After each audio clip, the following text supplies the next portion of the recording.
Hi, everyone, and welcome to the Toronto Real Estate Show with Janelle and Leslie. I'm Janelle Cameron. Hello there, I'm Leslie Pearson. And today we're going to give you a bit of a summer recap and what's ahead for September. Hey, everyone, welcome back. Hope you had a really nice August. We are happy to be back. Yeah, it seems like a long time, but really it was just wasn't. August. Yeah. I know we do this every year, but it does always seem longer than. Yeah, and I mean, I think the world in Ontario, at least, Ontario goes to sleep for August. So Yeah. You had a great trip with your son. I did. And I just kind of mellowed out in Toronto. So good to feel back in the swing of things. People talk about this week feeling like New Year's, and I kind of get that. Oh yeah, I always, my whole life I felt like that from September. I agree. I think as we, your whole world is geared towards school, like most of your life, and then even after, I remember even, long after university ended, I still felt like September meant something. Yeah. So I really feel that this year more than any other year. Yeah. But it's good to be back and doing this, and getting back in the swing of it. Mm-hmm. So we thought we would just kind of go over some of the things that have been happening, some of the news events, some of the our takes on the real estate market over the summer, and just kind of give an update of what's happening, kind of what we think is going to happen in the next couple of months. Just kind of ease into the fall market. Yeah, unfortunately we don't have the stats yet, but we'll talk about those next week. Yeah. But overall, obviously it's been pretty slow, but that's August for you, isn't it? August is always, it's traditionally slow. People aren't thinking of real estate. And so there's, buyers aren't going out, and new listings generally aren't coming out. And that happens every year. And we saw this August as well. Mm-hmm. I think July was pretty strong. July was, but August is slow. Yeah. Mm-hmm. Yeah. And I think that, it's similar to what we've been talking about for most of the year. It's certain segments of the market, maybe most segments of the market right now, that are slow. Condos are slow. Certainly properties outside of the GTA are slow. Mm-hmm. And right in the city, a lot of stuff is pretty slow. Yeah, and it's impossible to know what's going to happen. There are some positive indications, and some thought leaders are kind of not very bullish on what's going to happen. But, I still have the feeling that if you have a property that shows well, is strategically priced, that you can drive traffic to almost any property. Yeah, like there's no question that there are buyers still out there, because we're seeing things every day be sold. Yeah. It's just not with the same frenzy that it was. I think it's not even just that buyers are still out there. I think some buyers have rejoined after a bit of a break. So I think there are more buyers. I have that. And in my circles, I've got people coming out of the woodwork who are like, I think now might be the time. Yeah, no, I don't know why that is, but I think it is. Yeah, mm-hmm. I don't either. But it is interesting. I was telling Leslie before we started recording, we have some listings on the market now, and it's just been slow. But over the last few days, I've gotten some showings, and I haven't had that in a long time, if at all, in some cases. Yeah. And I've talked to some agents that have some properties that have been on the market a really long time that haven't had any showings in a month. Yeah, but I know. One said she had a couple this weekend, so I thought that was good. Mm-hmm. Okay. So let's just kind of go through some of the stuff. I think if you're following real estate, I think it's worth talking about the situation that happened with a company called iPro Realty. This is it's like a decent sized brokerage. 2,400, I think. 2,400. That's a lot of agents. They've been around a long time, and they went out of business. Then it turned out that the owner, I guess, I'm not even really entirely sure, disappeared with some funds or. So that's different than I know about it. So I don't know that they went out of business, and I don't know that anyone has disappeared. So your information is a bit different than mine, although I admit, other than when it happened, I haven't paid too much attention. And I was away. So it's a brokerage, and all brokerages have to undergo both scheduled and impromptu audits from the organizing body of real estate, which is called the Real Estate Council of Ontario, RECO, we commonly call it, and that they had a scheduled appointment at which they found deficiency in their trust fund. Okay. And so every brokerage has a trust fund, and into that trust fund goes all transaction deposits, and from which things such as commissions are paid. And there are lots of rules and standards around it, and it is supposed to be untouchable. But when they did their audit, and I believe the audit was several months ago, this brokerage's trust account was short, I think, between $8 and $10 million. Yeah, $8 million is what I had heard. Yeah. And so they were immediately shut down. Okay. And I don't know that anyone's disappeared. But they were immediately shut down, and the rules are, so then they stated when they had to stop operating it as a business, and when the 2,400 agents working for that brokerage had to find another brokerage. And it was I think just over a weekend kind of thing. Yeah.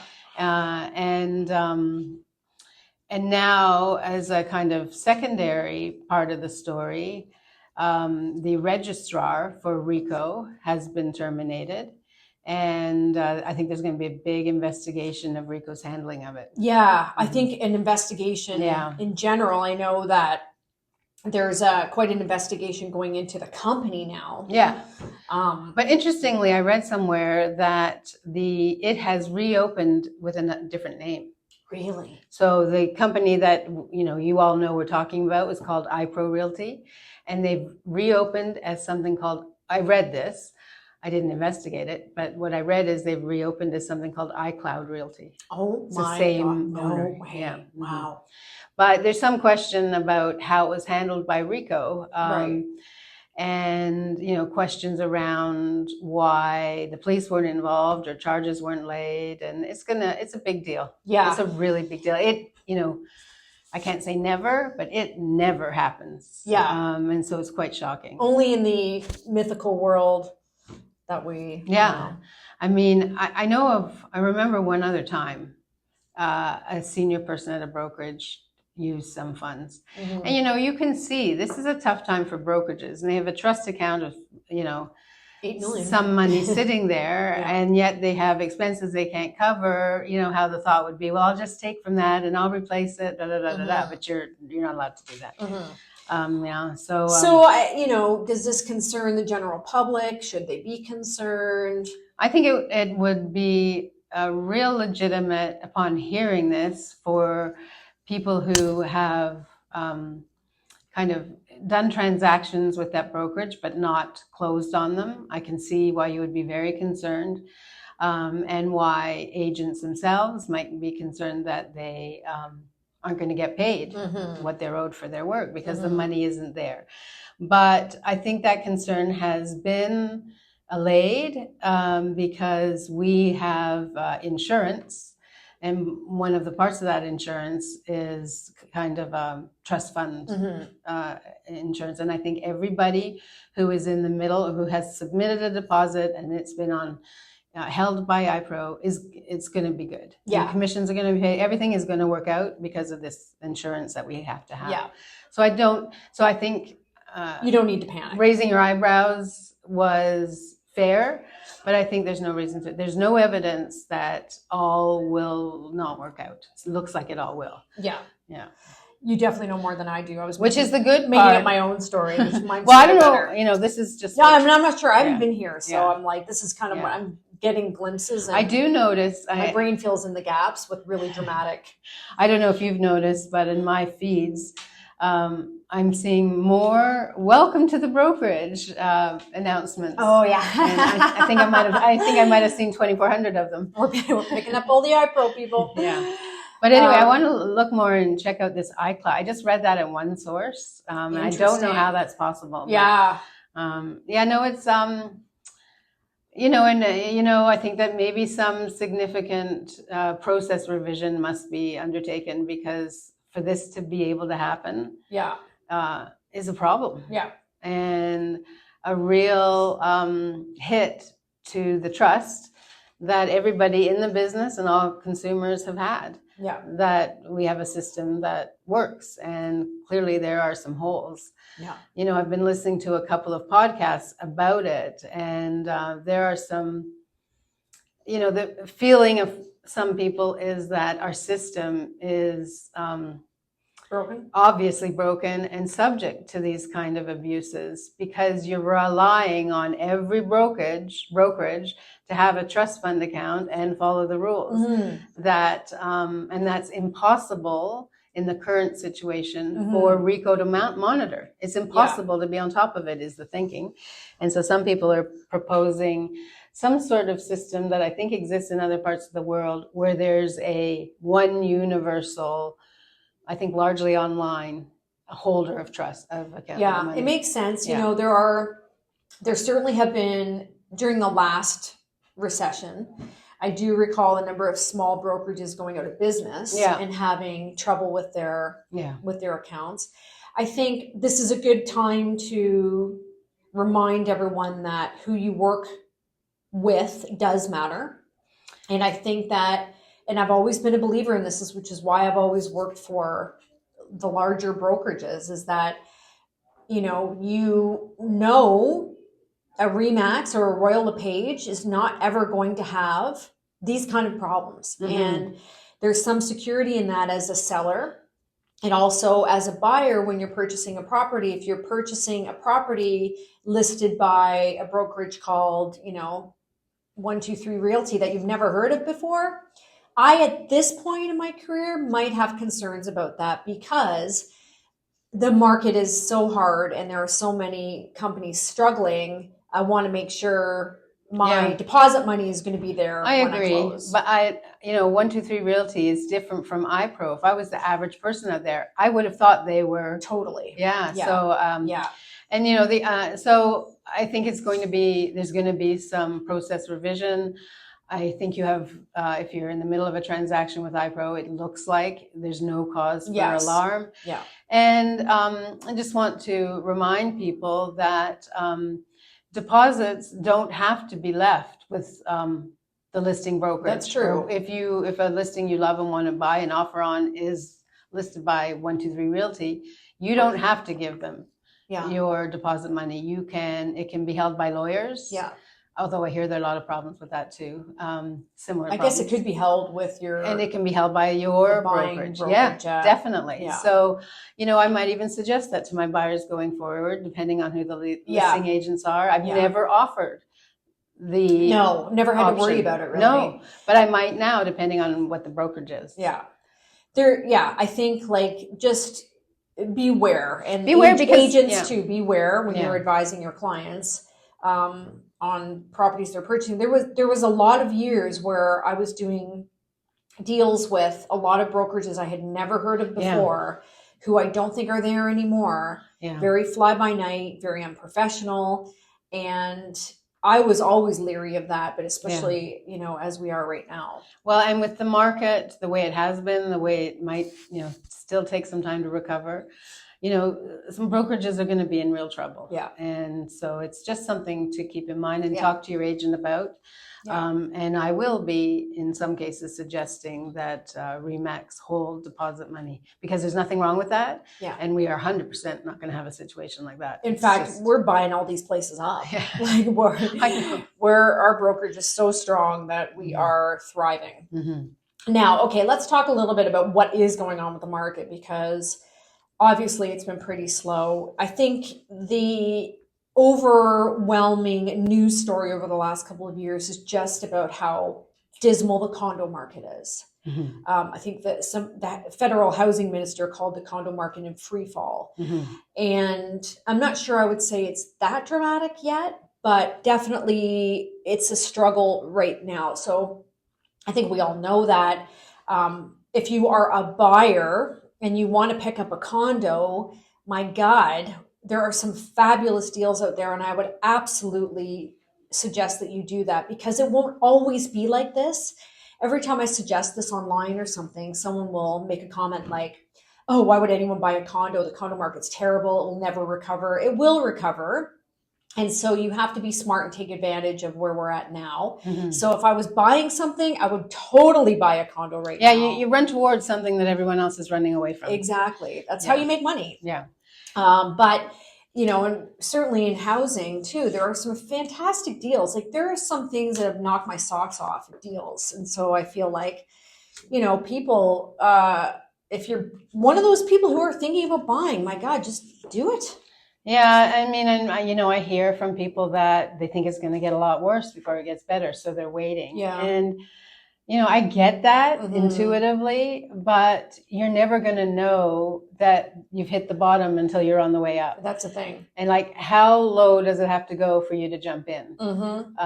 Particularly with condos and certain condos in certain locations. I think it's going to be a fairly long recovery, but I don't know that it's going to drop much more. It's just not going to recover. Yeah, I think it's just, and we've even really seen that. I haven't seen a huge drop over the last year per se. It's just nothing. Just everything is sitting. Yeah. Now, I will say, I've heard some talk about the fact that more and more like banks and the government and more companies are requiring people now to go back to work. That might spawn a little bit of a change. Yeah, it should. Yeah, a lot of people now will be looking for downtown condos when they weren't before. I know of a couple of people in that situation. Yeah, and they're thinking of it, but they just need to be pushed to do it. Yeah, maybe they'll get there. Yeah. In that vein, there was a good article I read about the 5 least expensive neighborhoods in the GTA last month. So again, if you're one of those people thinking about buying, 5 least expensive in the GTA. So I'm just going to rhyme them off. Number 1 was Yorkdale area. Okay, there's a lot of really inexpensive condos there. $472 was the average price. Wow. Number 2 is Queen Street corridor in Brampton. Average price $480. Number 3, Fairview in Mississauga. I don't know that one. No, I don't either. $492. Vaughan came next. Pine Valley Business Park, $495. And these are all condo heavy neighborhoods. And Core Mississauga was number 5. The average price $509. So if you're looking to buy something, these are some neighborhoods that you might want to be considering. Having said that, I absolutely would be looking at downtown Toronto in terms of a condo, and I would be looking at Hamilton where things have just sat and sat and sat. And prices have really come down there. So those are some neighborhoods I would be considering. Yeah. I have buyers who have been casually looking, not at condos, but at houses since maybe April or May. And a good chunk of those are still on the market. Still on the market. Yeah. It's so sad. We've mentioned this before, but like I keep a list as you do, like I've saved favorites.